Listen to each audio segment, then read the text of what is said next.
Dylan Phillips, aka No Big Deal. Yes, sir. Welcome to London, sir. Thank you. I'm excited to be here. It's a joy to have you here. Now, I wish we could pretend that you just came to see us in London. You only came because you're in concert with a brother of yours. Yes. A label mate of sorts, Limoblaze. Yes, he's actually not a label mate. He Okay. is a brother of mine though. He is a friend. Limoblaze. He invited me out here to be part of his show this coming Sunday, and so I'm excited. What's the story of your relationship with Limoblaze? How did you crash into each other? What did you first think of his music when you encountered it? Yeah, so we had just been mutual fans for a couple years. And I've always loved the Afrobeat sound, and so to hear somebody doing it in a way that glorifies God, and it was exciting to me. And so he's actually on Reach Records, which I am not signed to. I'm an independent artist, but I'm good friends with a lot of people at Reach. And so his first time coming to the U.S., his A&R at Reach Records let me know, hey, Limo's gonna be in Nashville, like I think we should get dinner. And so we just hung out. It wasn't even like on, we weren't working or making music. We were just getting to know each other over dinner, and we just kind of clicked and hit it off. And yeah, everything else has just been natural from that point on. Excellent. So you're here in London. Your thoughts. This is not your first time in London, is it? It is. It's my first time in Europe at all. No way. Yeah, first time. What? California is that much of a draw that you decided you didn't want to leave? So I was born in California, but I actually live in Tennessee, which is basically on the other side of the country. But I just haven't had the opportunity to tour outside of the U.S. and Canada. So that's one of the reasons I'm so excited for this show. It's just being able to kind of embed myself in this new culture and collab with artists of different sounds and different backgrounds. So your impression so far of London, your impression so far of Europe? It's amazing. It's amazing. I mean, this is really only our second true day to be able to experience the city.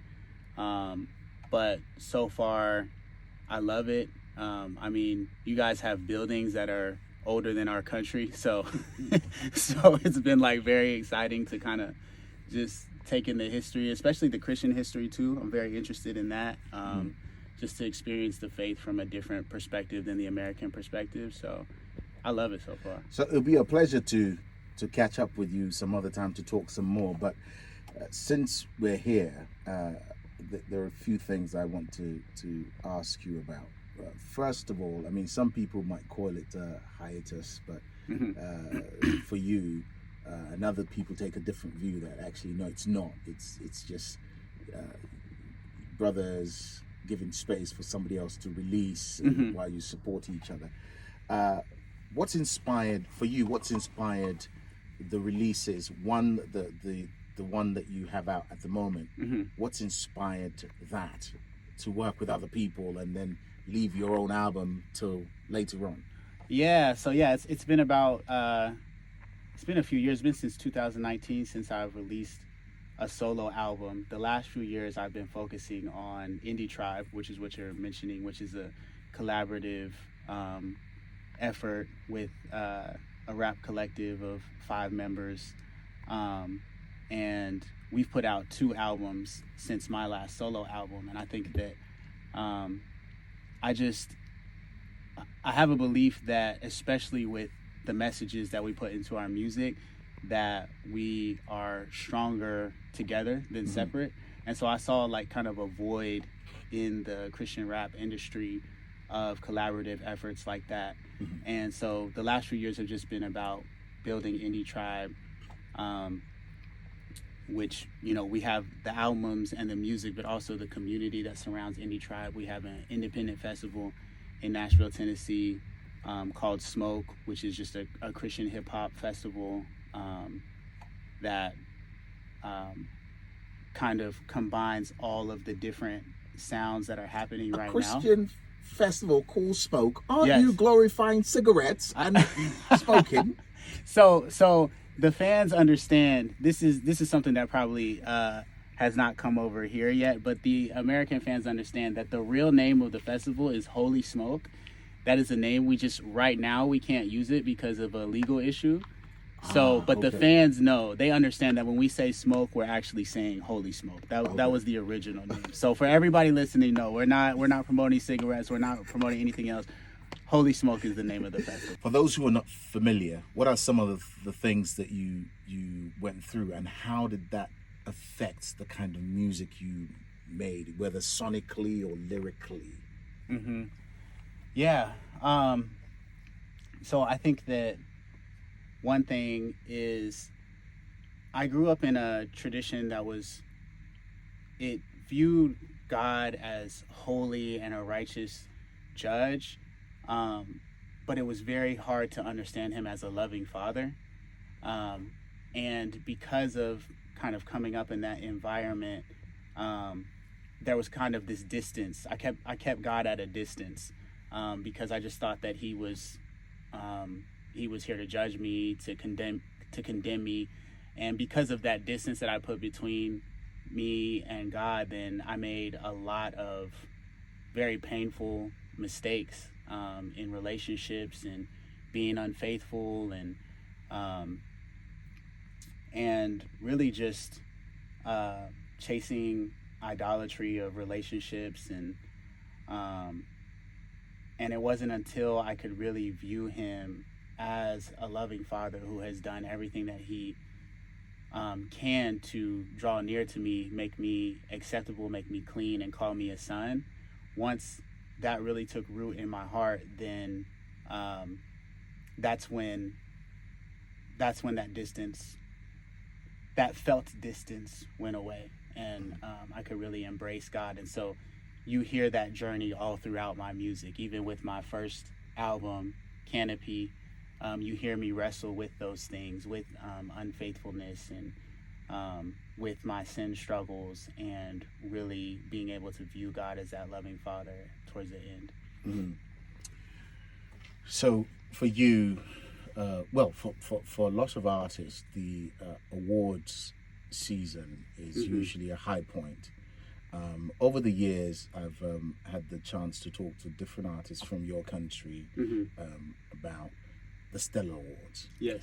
For quite a number of them, they feel, oh man, because I'm not in the heart of the gospel industry, so I don't really fit, etc., etc.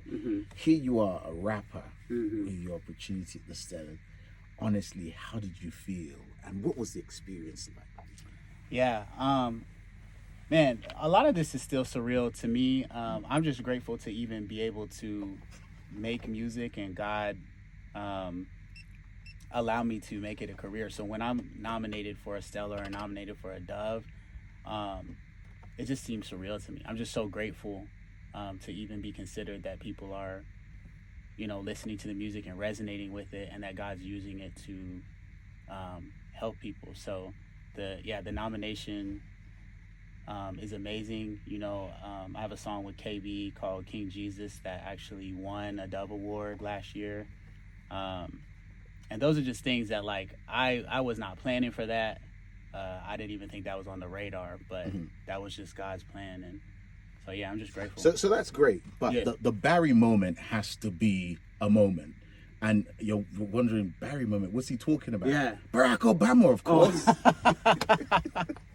See, you call him Barry like me. When I call him Barry, then people are like, all right, let's settle it down. Like, you guys aren't actually best friends. Like, let's tone it down a little bit. But since you've done it now, I'm going to keep doing it. So President Barack Obama adds you to his playlist. Yes. You get to find out how, and what was your first reaction? I literally was hanging out with a friend from church, just a regular day, and I go on my Instagram, and I'm getting all of these DMs. I'm getting texts like, Barack Obama's playlist, you're on his playlist, and I'm like, what is going on? And then I go to his Instagram and Twitter and see that Parabolic is actually on his playlist. And that's literally how I found out. It's not like somebody reached out like, oh, we're going to put you on. No PR reached out. I'm completely independent. I don't even we didn't pitch anything. Now, forgive me. Yeah. I know you say that, Yeah. but I'm so sure that there are many people, you know, I've known Dylan for years. He's such a strategic guy. Yeah. That's why he went independent. Yeah. I know he made some moves. These people made some moves. Yeah. You know, and you're saying, I'm no. saying my people are in this room, which is my wife. So like, there's not. So it was your wife that did it. We're hiring her for the next project. Like I mean, unless you hit Barack on the secure line and no. So yeah, I don't know if it was, you know, somebody on Secret Service is like a, you know, a low key fan and slid it to him or whatever, or if I don't know if it's just playing in the Obama household or what, but we didn't know about it until the fans knew about it. So what does that say for you, or what do you have to say after that now to independent artists or even to signed artists who are they're trying their best and they feel like, okay, I've tried everything, it's not working. This moment, I mean, for you, it's a great moment, but you keep on. You know, there some of us, that moment will be like, "Oi, I'm gonna retire right now on this mountain." Yeah. What would you say to someone who wants to experience that level of exposure, that level of endorsement? Yeah. Well, the thing is, that can't be your why or your driving purpose. The awards or getting put on a playlist, that can't be your purpose. That's a very fleeting feeling and goal to have. It's a very short-sighted goal. I think that if God has called you, I believe that God has things that he wants to accomplish in this world through specific people that he has set up before time began. So I believe that he has called me, at least for this season, to be a Christian rapper, to spread good news, to encourage people, to be a soundtrack for people to fight the good fight. And so that's my driving purpose. That's why I make music. And the things that come along that I don't plan for, I'm grateful for them and I celebrate them. But I can attest that if your goal is to get that Dove Award, because I remember I got that Dove Award and I was so excited and it was an amazing night, and you know, I have it at home and I put it up in my studio. But I was sitting in my studio looking at it one day and I was like, man, if that was the goal, I would be depressed at this point, because it's not enough to sustain or fulfill you if you're just chasing trophies or you're just chasing accolades or that playlist. Those are nice things to come along, but what I'm after is the glory of God and the good of people. I'm after my lyrics being used to save people's lives, my lyrics being used to bring people closer to God, to help them understand what it took so long for me to understand, that he is a loving father, that he does want to be near to us, that he is not angry with us because of Jesus. If you believe in Jesus because of Christ, he's happy with you. He actually smiles. He actually sings over you, you know, as the scripture says. So that is, I guess you asked what would I say to the artists. Your driving purpose can't be the awards and the acclaim. You need to have a deeper purpose of how do you want to impact the world. That relationship with Tripp and Tadashi, those are the thing, and Lecrae, those are the things that opened the door for me more than anything, was that relationship. And that relationship was built in service. I was an intern to them, and I didn't tell them I'm a rapper and I want to, you know, will you help me out? When I was selling their merch, they didn't even know I did music. And that's what actually, when I was on the bus with Lecrae, I was selling merch for him and Derek Minor. I was road managing Derek. I never showed them my music. And actually the other merch people had heard my music and they showed Lecrae. And at the end of the tour, he said, why didn't you even tell me you were a rapper this whole time? And I said, because that's not what my job was here. My job was to manage Derek and to sell your merch. I didn't want you to feel like I was just doing this to be in proximity to you. And that is the reason that they support my music so heavy now, because they're like, this guy was just serving. He was getting coffee. He was mopping floors for Reflection Music Group. And he was not just trying to leech off our platform. So when we actually hear the music and we like it, now we want to share it. So if I could give any advice to artists, it's wherever you want to be, like, you need to serve in that area genuinely, and try to serve the people who are already doing the thing you want to do, and see if God opens that door that way. Collaborations is a big thing for you. Yeah. And so here you are with Indie Tribe. Yes, sir. But working with other people, how does that affect your style? Does it change your style? Do you tweak yourself to fit the group, or to make the work of the group come out more, or do you just do you and everyone does them and whatever happens? Yeah, so that's actually something that we really wanted to key in on with Indie Tribe, is we didn't want it to be, okay, the five of us, which is me, Mowgli the Iceberg, DJ Mike LV, John Keith, and our newest member, Tori Deshawn. We didn't want it to just be, okay, all of our solo music and we just cram it on one song, like all of our solo styles crammed on one song, or, you know, it's Tori featuring Dylan. Like, we didn't want it to be that. We wanted Indie Tribe, the act, to have its very own sound. So when you listen to an Indie Tribe project, that sounds completely different than a No Big Deal project, than a Tori Deshawn project, than a Mowgli, Michael, John project. It has its own sound. And so we spent a long time. Every year we have a thing called Tribal Council, where we rent out an Airbnb and we all come together. We do no phones, no social media. One of our friends cooks all the meals. We do devotions in the morning, and then we just create freely all throughout the week to come up with new sounds. And that's how we shaped the last two Indie Tribe albums. So yeah, it's a completely separate musical project than when we're solo. It's kind of like you know, Sting versus the Police, or like Phil Collins versus Genesis, or something like that. Now, a man mentioning those kind of names is a man like you. Okay, this brother knows this young brother knows stuff. Yeah.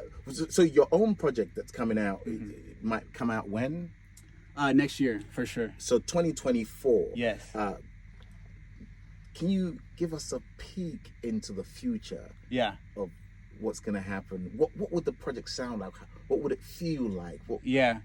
So I think that all of these experiences that I'm having now are actually going to go into the creative process. I just had, I was invited to a festival in Brisbane, Australia, called Wonder World. And that was my first time in Australia. And now I have this show with Limo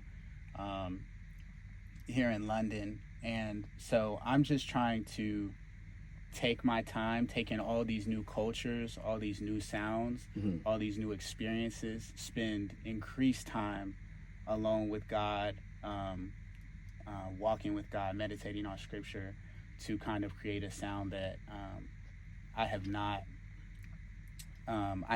put out yet, you know. So let me trouble you a little. Yeah. So the album, yes, is out. It has a song on it called London Song, right?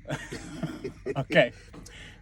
Freestyle a London song. Freestyle London song based on the couple of days you've had. I don't want to do this. I don't want to disrespect London in that way. I've got to actually take some time to write something about this experience. You know, I actually really respect the London rap scene out here, like UK drill or grime or all of the different subgenres. It is like excellent, like it's world class, and it's actually the reason I haven't done one in the London style yet, is because I don't like to be a culture vulture. I don't like to just like, oh, that sounds hot, you know, that's trendy, then let me jump on it. I actually want to like embed in the culture. Are there any UK artists that comes to mind at the moment that you think, yeah, I was feeling that? Yeah, Melvilis for sure, Governor B, Limoblaze of course, and there's actually another guy, I can't remember his name right now, but you know what? Yeah, I have to say, London has it. I mean, yeah. I'm not being biased, but I am. Yes, but London is. I agree. I agree. That's why I don't want to disrespect it by just popping up here as an American and just doing a freestyle outlet. Like, no, I got to take my time and actually like take your time, yeah. Mr. Phillips. Take your time. Finally, to be where you are. They feel like, okay, I've tried, I've served. They have stories of church hurts. They have stories of being used and all that, and they're looking at you thinking, man, I wish I could be that artist that's on that playlist. I wish I could have a festival. I wish. And what can you say to them in their moment of low now, whether it's self-induced or otherwise? They're low. What can Dylan Phillips say to this artist to revive them, to bring them out of that, to move on to what God has called them to do? Yeah, well, I definitely think the first thing is to seek God in your desires. And I would say the way that you do that is through prayer. Like, 1 Peter 5, like, cast your cares on the Lord because he cares for you. So, like, if you have something in your heart, you have a dream in your heart, take it to him in prayer. See if this aligns with his will. Like, submit yourself to his will. Say, God, is this what you want? I have this desire for this. And then he gave us the body. He calls the church his body, and I think that we have to take it as seriously as him. So confer with people in your community, and you need a community no matter what, but like confer with them. Like, I have this dream, like, does this also resonate with you? You know me well, you know me intimately. Does this dream make sense for me? Do you think that God is calling me to this? And if you have a yes in your prayer time and you have a yes from your community, then it's just about putting the work to it. I always tell young artists, like, it takes quality and consistency over a long period of time, and it has to be all three of them. So you have to have high quality work, you have to do it consistently, you have to put it out on a consistent basis, and you have to be patient. You have to be willing to put in years before you see a return, just like any entrepreneur or any startup. And if you have all three of those, your community affirms your dream and you feel affirmation from the Spirit on your dream, then you just keep going until God opens or closes that door. Dylan Phillips, aka No Big Deal, thank you so much for joining us here at Thank you. Premier. I'm honored. Really, I'm honored.